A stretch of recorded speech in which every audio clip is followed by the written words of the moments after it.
真係估唔到香港嘅夜景原來係咁靚，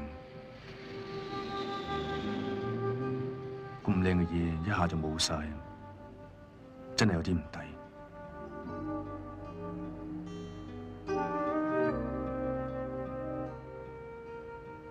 好過，我哋再嚟過，做埋最後一單，就飄飄兩日離開香港。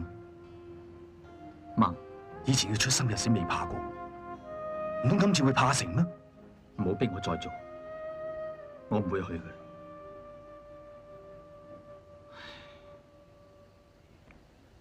以前嘅嘢過去咗噶啦，未過去，我仲未死嘅。我俾你再做10次，再做100次，咁又點啊？我俾你殺咗阿成，咁樣點啊？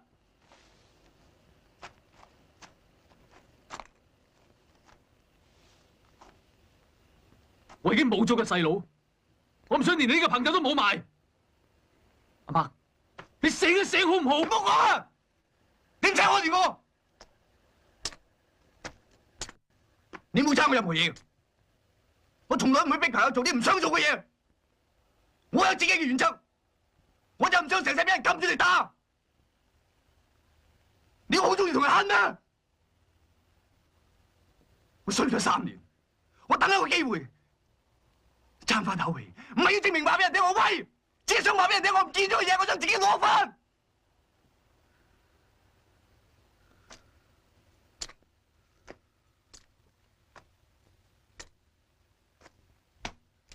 睇下你前面，睇下你自己似乜嘢？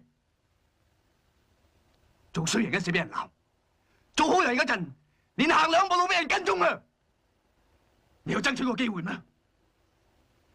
你冇，冇啊！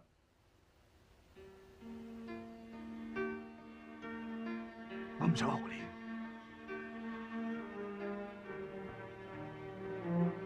阿媽。